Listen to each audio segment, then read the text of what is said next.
All right, we'll call the meeting to order. Begin with the invocation and the pledge. Almighty God, send down upon those who hold office in this city the spirit of wisdom, compassion, and justice. Grant that with steadfast purpose we may faithfully serve our community, seeking the common good, protecting the vulnerable, and promoting the well-being and harmony of all who dwell here. Amen. And the pledge. I pledge allegiance to the flag of the United States of America and to the republic for which it stands, one nation, under God, indivisible, with liberty and justice for all.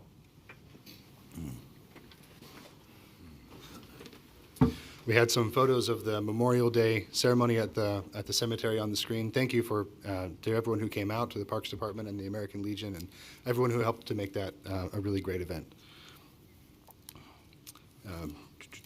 Okay, we are missing two council members, Aaron Plew and Jack Mosby, who are excused. We do have a quorum. Ceremonies and announcements. First up is appointment of Bill Carlson to the Parks and Recreation Commission. Come on up.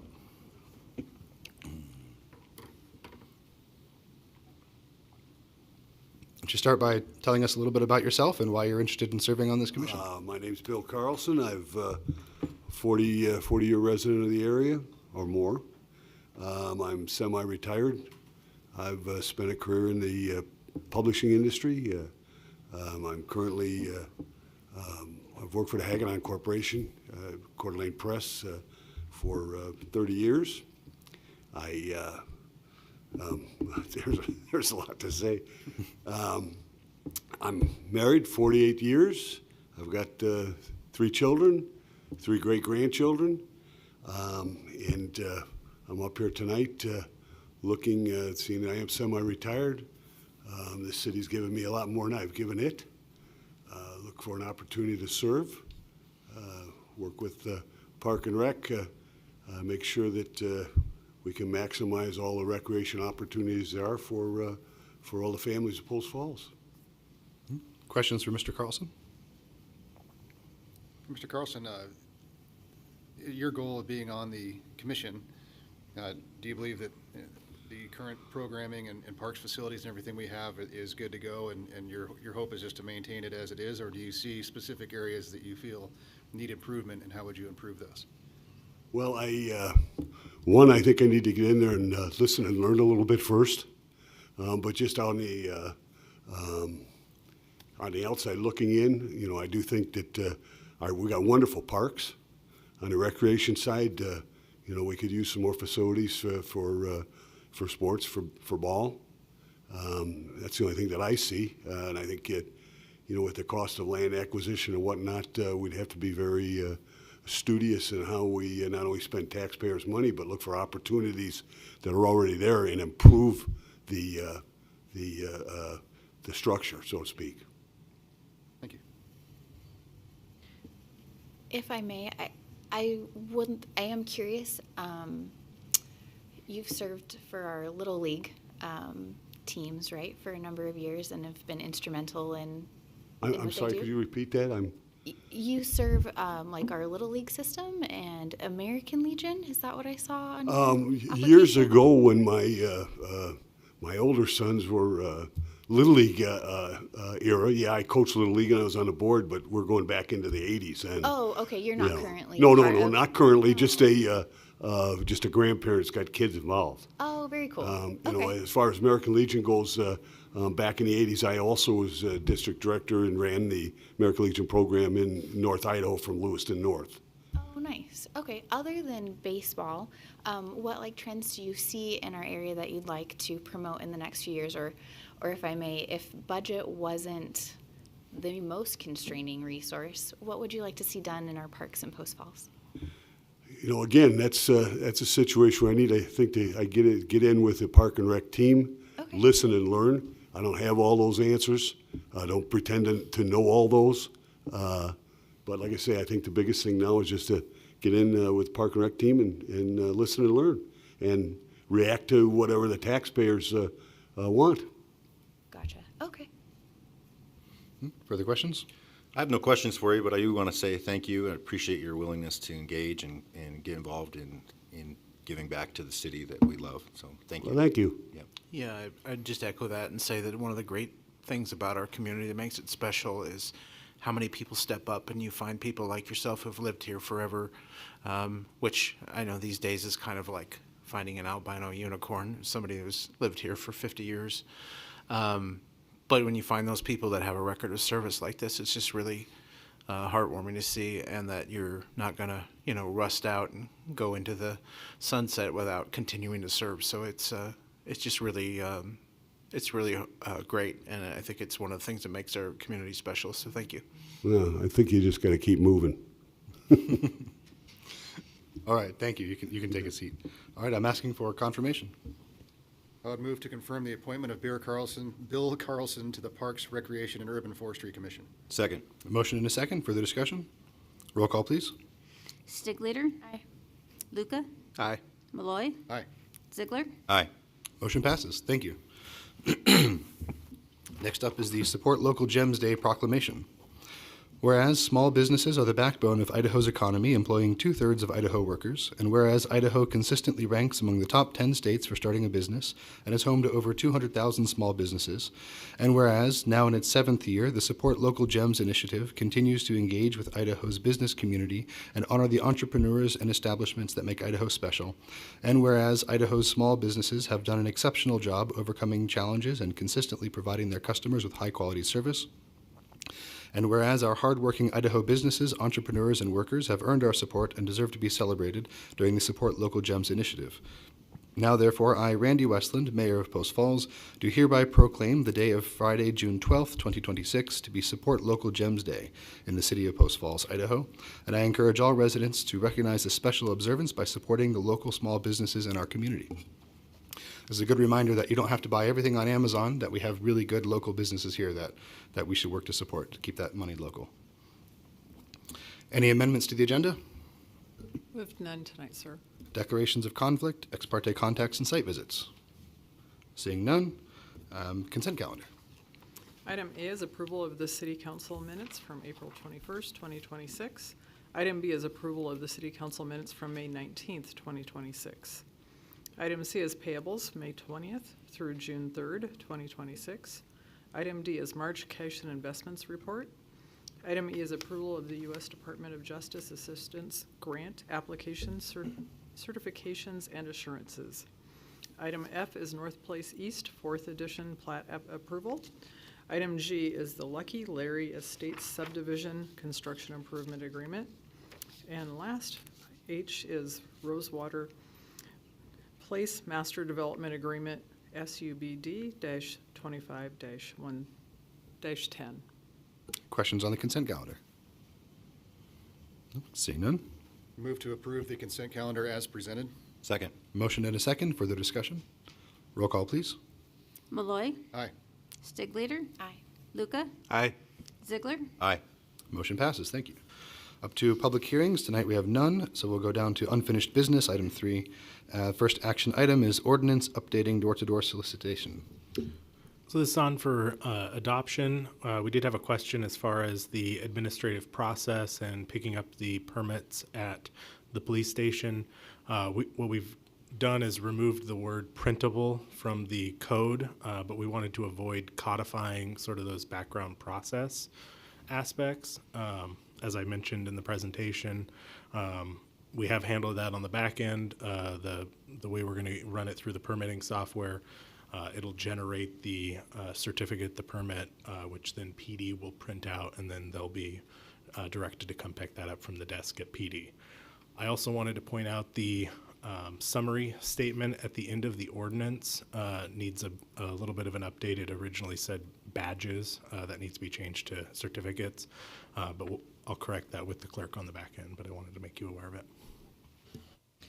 So the question that I think that I submitted to you was, where in this ordinance did it call out that the applicant needed to go down to the PD to receive their permit and have their identity verified, like, in person? So can you tell me where that is? It does not say that in the ordinance itself, so that provides us with that provides the flexibility on the back end for the city to determine that process and how that gets picked up. So, But wasn't that the needs to be- process that council said that we wanted to make the changes to this ordinance? So yes, and I believe the direction was either by ordinance or by policy. Okay. And we are going to do that sort of by policy on the back end. Not like an official adopted policy, but that is how we will process these. I don't know that that makes me comfortable with changing it if what we agreed on as a body and talked about is not going to be made official either by policy or by ordinance, and will still be left to the discretion that is not like overseen by council, especially when our discussion was so specific with our concerns about having like am I off base here, or is there any other support for this? Because if there's not, then I can drop it and you can move on, but I agree with you, and I assumed it would be by policy, but it'd be by a policy that at some point that we would approve. Because, not that I don't trust anybody who's here now, but who knows who's gonna be here 20 years from now and says, oh, this is too much work. I just want the people to, show their permit on their phone and be good, right? So, I would like that enshrined somewhere that's official. Can certainly do that. So I understood it as more of a administrative decision, but I'm happy to do it either way. So we can take this back and table it, and I can bring it back at a further council meeting. do we need to bring it back like with if you don't want it in the ordinance, I think that that's like a reasonable administrative decision, but do we want to see the policy with the ordinance to make that decision, or are you saying that the policy will come shortly after, and I'm open to council's like opinion about how we do it? I can certainly bring back a follow-up policy. I will say that PD would really like to have this ordinance in effect.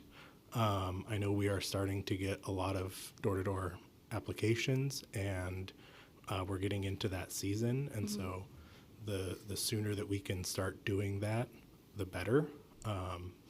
So I'm happy to, if we adopt the ordinance tonight, I'm happy to bring back a SOP policy to present at the next meeting. At the next meeting?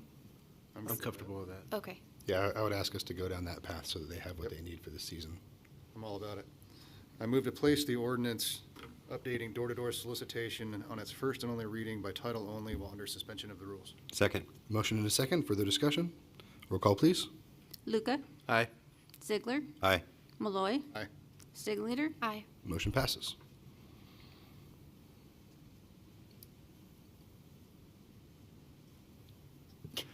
Next is also the returning temporary garbage service ordinance. You have to read the ordinance, right? Oh, I'm so sorry.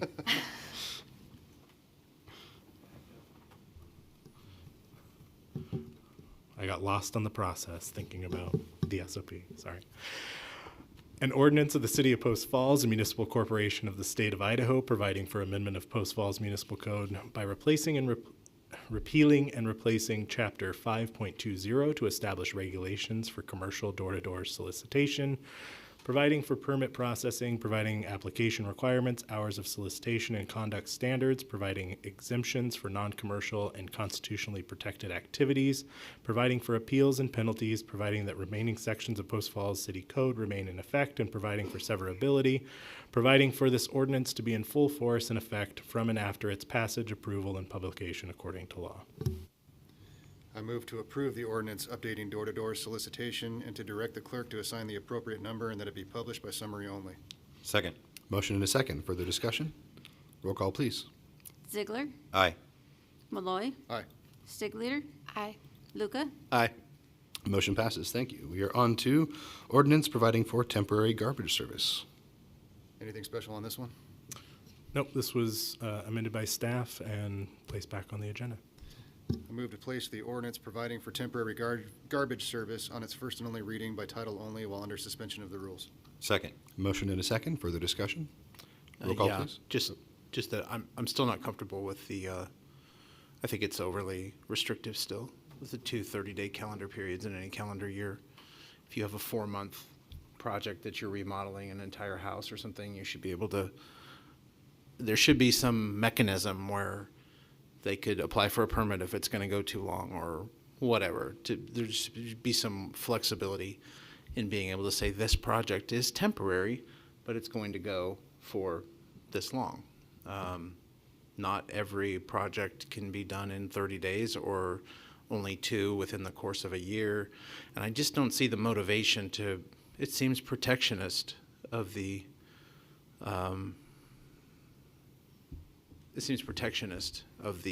franchise provider. Whereas the intent of the legislature in passing the law was that we expand competition. So, as it's written, I can't vote yes for it. I just wanted to comment on this. Jason Faulkner, the finance director.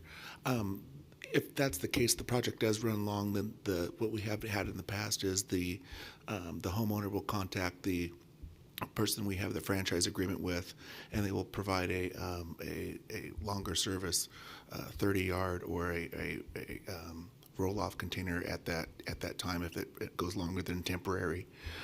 The reason being is that for the temporary you can choose, but the reason we have a franchise agreement is that we have a one provider for within the city limits.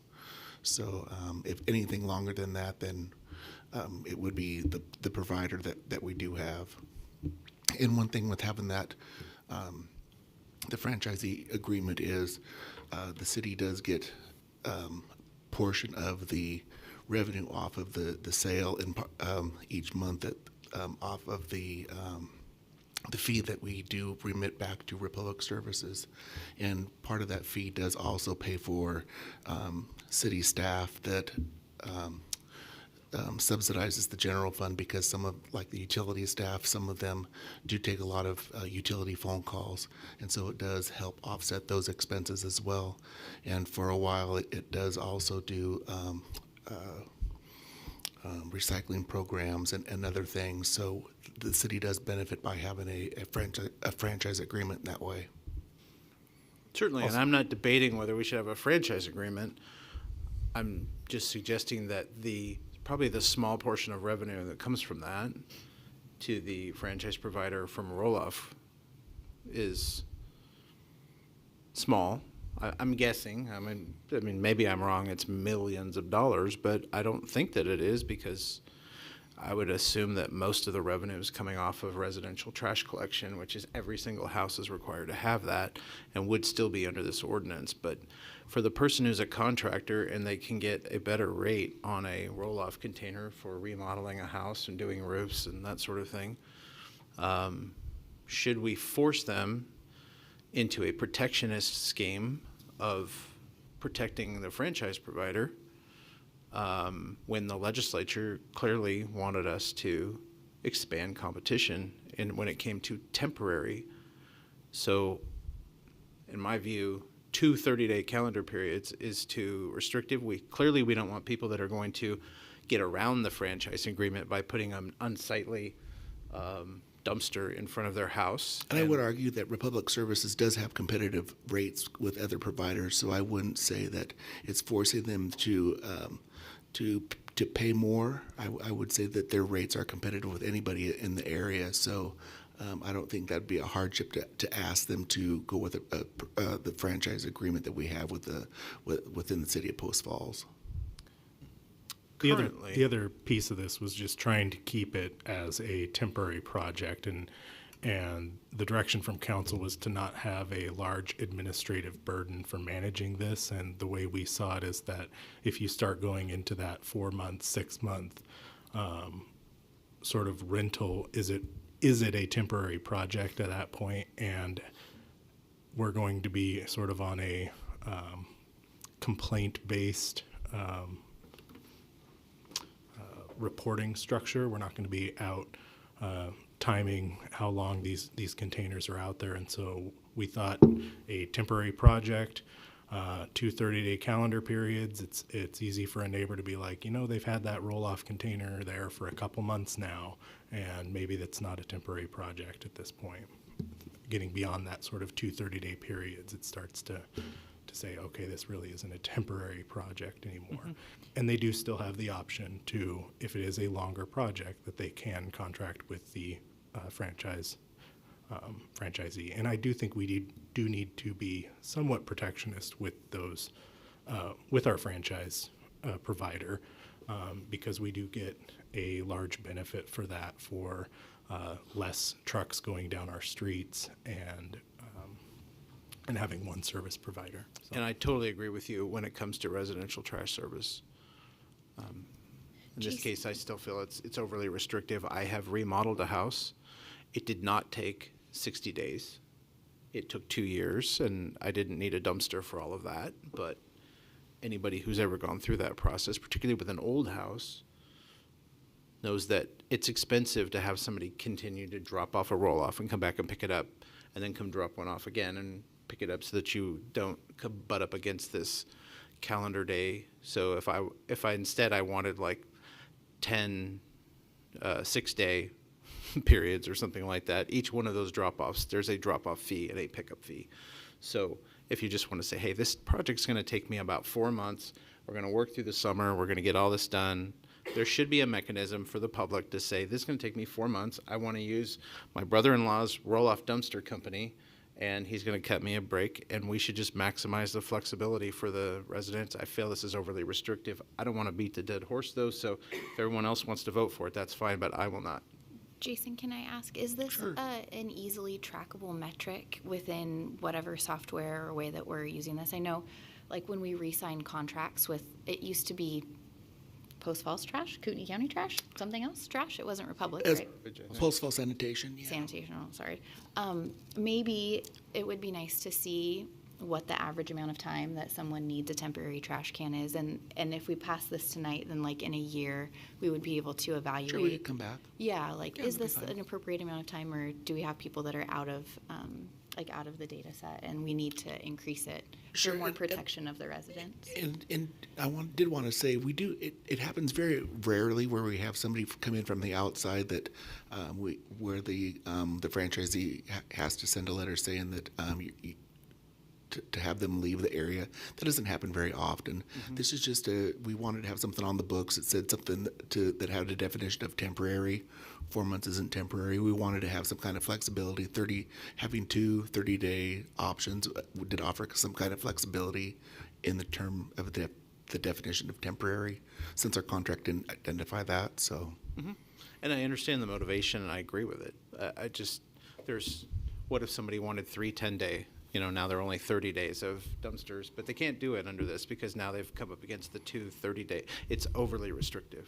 Wow. So I think I've made the point, and we can move on, but I won't be voting for it as is. If somebody would like to take it back and fix that to where there's, at least for the very rare case that somebody wants one for some other period, they could call and say, hey, could I have this, because this is the project I'm doing, this is the estimate of time.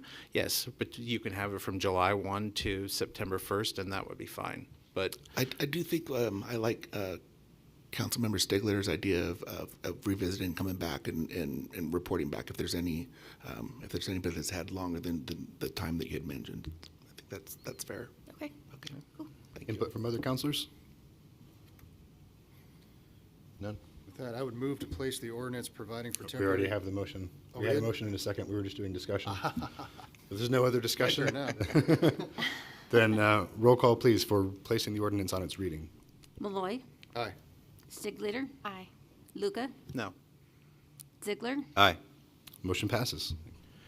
An ordinance of the City of Post Falls, Kootenai County, a municipal corporation of the state of Idaho, providing for amendment of the Post Falls Municipal Code, Chapter 13.32, Solid Waste Collection and Disposal, by adding a definition for temporary projects, providing that exemptions from municipal franchise requirements, providing that remaining sections of Post Falls City Code shall remain in effect, providing for severability, providing for this ordinance to be in full force and effect from and after its passage, approval, and publication according to law. I move to approve the ordinance providing for temporary garbage service and to direct the clerk to assign the appropriate number and that it be published by summary only. Second. Motion and a second. Further discussion? Roll call, please. Steigleder, Aye. Lucca, Nay. Ziegler, Aye. Malloy, Motion passes. Thank you. We're on to new business. Our first action item is 2026 resolution adopting all hazard mitigation plan.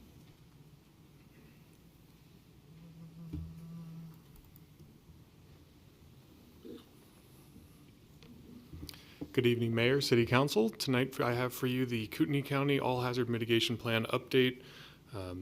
This is a plan that is prepared by the Kootenai County Emergency Team involving the various agencies, EMS, fire, school districts, cities, about the various hazards we foresee in our county. I think wildfires, snowstorms, electrical outages, and so on. This is a plan that gets updated every 5 years. We currently have adopted the 2020 version. This is now the newest 2026 version. It was approved by FEMA earlier this year, so it is just up to us now to choose to adopt this plan. The main benefit of this plan is it outlines what we see as our concerns in the area, as well as what we are currently doing and plan to do to address those concerns. And by doing that, it makes us eligible for grant dollars. So other than a little bit of time on my side and a little bit from planning, there was no cost from us. The county takes care of it all. We just need to adopt it to get that funding source. So like I mentioned, there's several agencies. We had a couple meetings together to brainstorm what the community sees as issues and how we're going to address those. For Post Falls specifically, these were the main areas of concern. You see a lot of weather-based winter storms, wildfires, that sort, but also more recently, cybersecurity has been on the rise. Public health emergencies become a bigger concern since the 2020 update, and hazardous materials in our area, truck deliveries and so on, have definitely risen since the last update. Were these hazards based on like the conference call that you had with the agencies on the slide before, or are these like based on data that says what is actually most risky for our areas? It's mostly the opinions of the various agencies. So we had an in-person meeting at the county's headquarters where we discussed what are our biggest items. We had, bulletin boards saying this is our biggest concerns, and these numbers aren't data numbers; they're just general opinion. Gotcha. Exactly. Okay, thanks. So some examples of some efforts that we're doing, stuff like maintaining compliance with flood insurance programs, purchasing chainsaws for when we have those windstorms that knock down trees, block roads and trails, that sort of stuff. Education, outreach, stuff we've been working on and will continue to work on. Some examples of new ones would be road clearing equipment, de-icers, and educating further on fallen trees is a big one. None of this is we must complete this by the next update. This isn't forcing us into this. It's similar more so to like a master plan where this is what we're hoping to do. We'll give you an update in 5 years what we did do. We're working on it. We care. We want to make improvements. Please help us if something happens. Any questions? Can we say no to this? So technically, yes. Okay. What that would mean is unless we put in the time to make our own plan, we would no longer be first in priority for those grant dollars if an emergency happens. So if a wildfire took out the whole south side of the river, other jurisdictions will get money before we do because we don't have this plan. Okay. For us, it's just we need to say that we will adopt it. Okay. And you don't see any risks with the plan? Nope, we've had this plan for, I think, at least 10 years, if not more, and this is just the next update for it. Okay. No, it looks good. I would just suggest maybe in a future plan that power failure is called out separately, like a mass power failure, either EMP or generation issue or something, which would, you get maybe a couple of days and then things get really hairy. So we should have some plan to mitigate that. Yeah. I can make note in our file for that one for whoever takes care of it in the next 5 years. I move to approve the ordinance amending, 2026 resolution adopting the all hazard mitigation plan. Second. Motion and a second. Further discussion? Roll call, please. Lucca, Aye. Ziegler, Aye. Malloy, Aye. Steigleder, Aye. Motion passes. Thank you.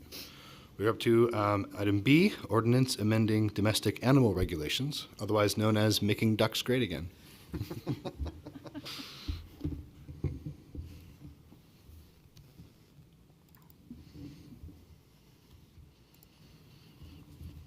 Good evening, Mayor and City Council. My name is Justin Souter. I'm in the Planning Division. And yes, we got the ordinance amending domestic animal regulations, file number TA 26-1, or affectionately known as the duck ordinance. So we're looking at amending Title VI of the Post Falls Municipal Code. It regulates the keeping of animals. Specifically, the proposed amendment would allow the keeping of ducks on single-family detached lots. There are also some other clarifications that we will get into. It's just some minor cleanups that we saw as we were going through this section of the code.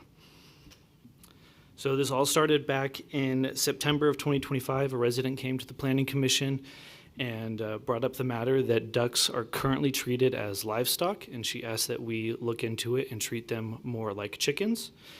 And then this was brought up to the council, and then we were directed by council in December to really look into this and bring an ordinance before you guys. And so that's where we are here today.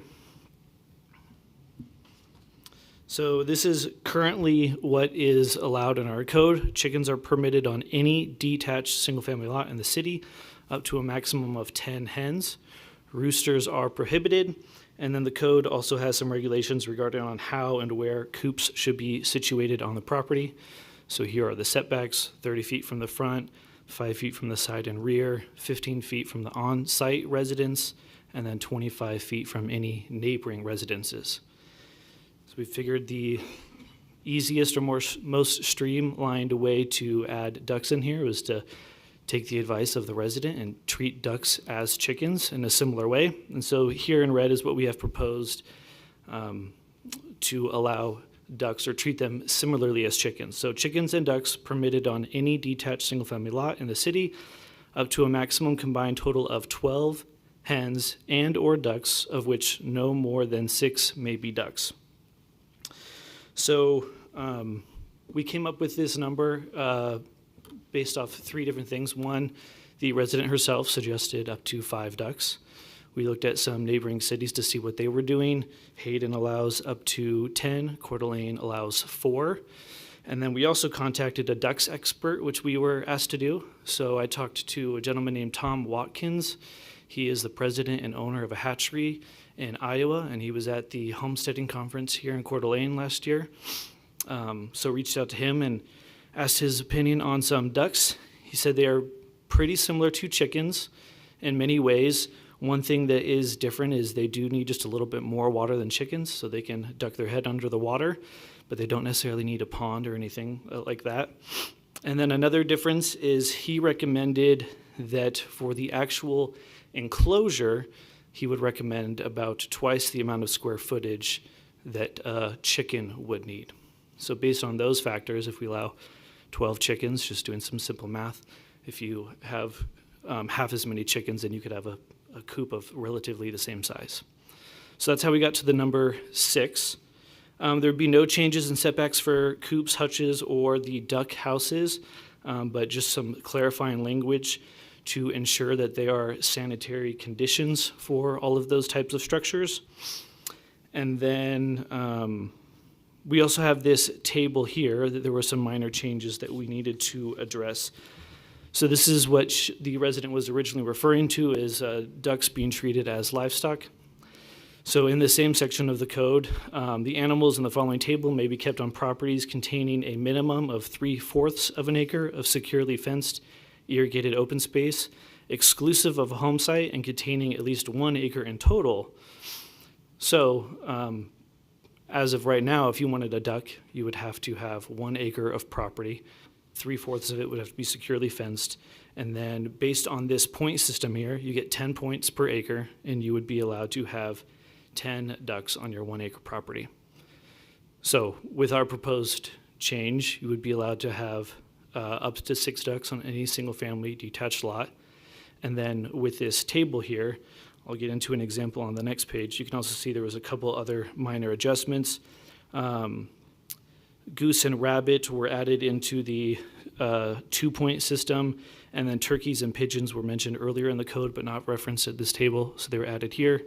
And then chickens were added on here as well, so you could have an allowance of more chickens if you have more than 1 acre. So for example, if you had a 1 acre property, you could have 2 cows, each being 5 points. This would also work to give you additional chickens or ducks. So If you had an acre property, you could have the 12 chickens that you are normally allowed on with your single-family detached lot, plus an additional 10 points, giving you up to 22 chickens. So that's how this would work. Similarly, it would work for the ducks. You'd have 6 ducks on your single-family detached lot, and then if you have an acre, you get the 10 points, allowing you 10 additional ducks for a max of 16 ducks. So that's how this table works. And then one more minor clarification or cleanup, highlighted here in red. This section of the code talked about keeping of animals, and it referenced 3 dogs, but it did not reference cats. So we added cats in here as well. Seems aggressive and unnecessary, personally. You can only have 4 cats? No? Okay. All right. The cat lady over here. Cat lady. I'm almost there. And then, of course, modifying the language in here to include the ducks as well, just to make sure everything was clean and consistent. Can you clarify something for me before we move too far away from the space, like the acreage portion? So when I read this, and I guess maybe I'm just confused, and it would be helpful if you called it out. When we're saying that for a single-family detached home, no matter the size of that property, you can have 12 poultry, up to 50% being ducks. And then if you have at least an acre, you go into this table. Because when you're kind of going through the slides, it almost reads like you must have an acre at least of land to start having any of these animals. No, so to have chickens or ducks, you just have to have a single-family detached lot, regardless of the size. Regardless of the size. Okay, So that's what I wanna this make sure. table only comes into effect if you have an acre of property. If you have an acre. Okay, thank you. That's what I wanted to make sure. And I also would note, subject to the setbacks. Sure, you have to have room to do the setbacks Correct. appropriately. So if you have a very small lot, you're going to be limited by these setbacks. Gotcha. Okay, thank you. But if I have an acre, if you could go back to that graph, and I have 12 poultry animals, I would have 12 points. So the chickens and ducks they're not part of that point system, is that right? So If I had an acre? correct.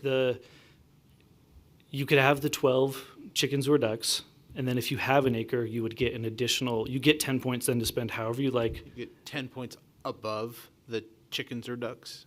Correct. So I could then have 10 more chickens, for example, Correct. For a total of 22 chickens on a 1 acre property. but only 4 cats. Yeah, yeah. Yes.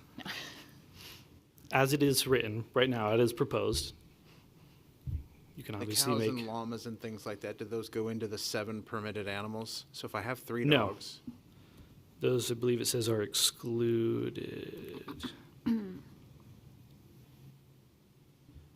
Might not have it on a slide, but I believe.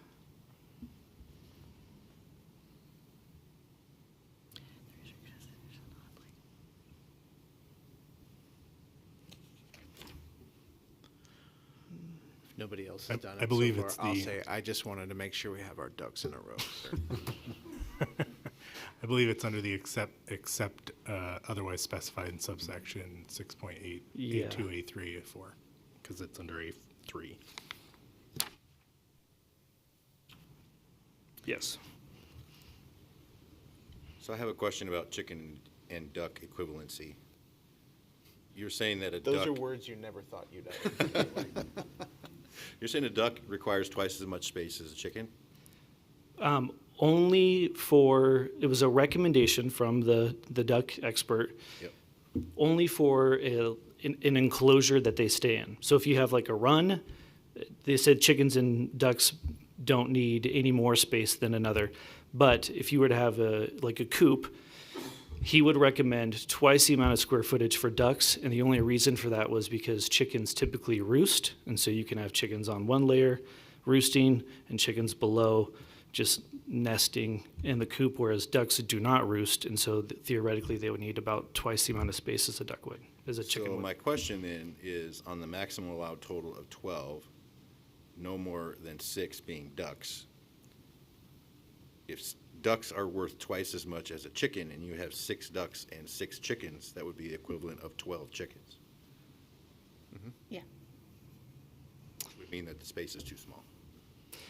Yeah, you could count it that way. I'd also, mention that we don't get into necessarily the standards of how your coop or should be. It is covered under best management practices, so it is up to the individual owner to harbor those animals in a way that is beneficial to them. And that language is within the code. It might not be in these slides.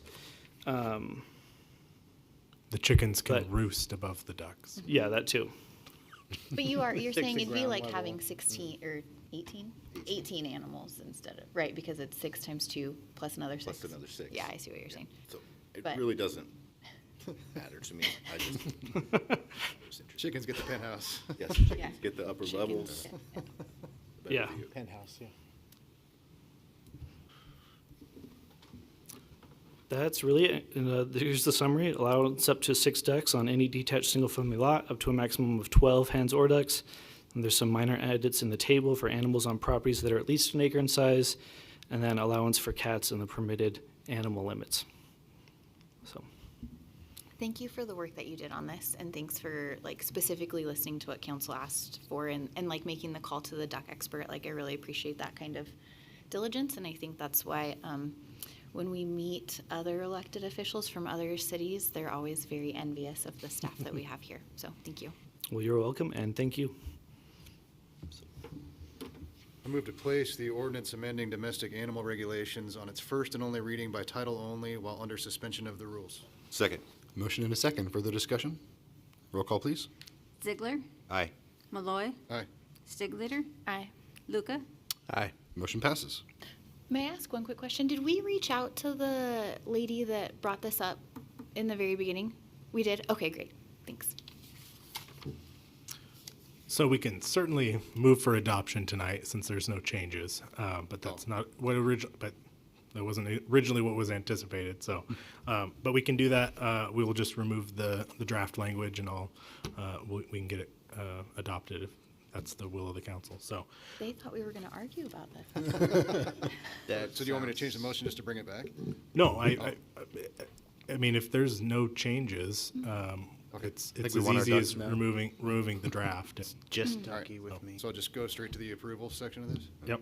Move So- to approve the ordinance amending domestic animal Let him, regulations. let him read it. Oh, sorry. I thought you weren't prepared for that. That's why. Oh no, I'm prepared to read it. Okay, there we go. An ordinance of the City of Post Falls, Kootenai County, a municipal corporation of the state of Idaho, providing for amendments to Post Falls Municipal Code Chapters 6.8.30 and 6.8.40 miscellaneous animal regulations by adding an allowance for ducks to single-family detached lots to include additional permitted domestic animals and properties exceeding 1 acre, providing for an allowance for cats in permitted animal limits, providing that remaining sections of Post Falls City Code shall remain in effect, providing for severability, providing for this ordinance to be in full force and effect from and after its passage, approval, and publication according to law. I move to approve the ordinance amending domestic animal regulations and to direct the clerk to assign the appropriate number and that it be published by summary only. Second. Motion and a second. Further discussion? Roll call, please. Malloy, Aye. Steigleder, Aye. Lucca, Aye. Ziegler, Aye. Motion passes. Thank you. Next up is citizen issues. This section of the agenda is reserved for citizens wishing to address the council regarding city-related issues that are not on the agenda. Is there anyone wishing to speak? Seeing none. Administrative staff reports. Looks like tonight we have none. Mayor and council comments. Nothing from me today. Anything from council? I'm just wondering why my duck is smaller than everybody else. Why, you only got one. Yeah. Shelley. You can have the fire duck down here. That's Council President Duck. Yeah. They thought you might have a chicken too, so you were limited in Oh, size. yeah. You can have my little unicorn duck. Actually, my daughter would love that. Further comments? All right, seeing none, we'll move on. And we do not need an executive session. So seeing no further business, this meeting is adjourned at 6:47. What's that?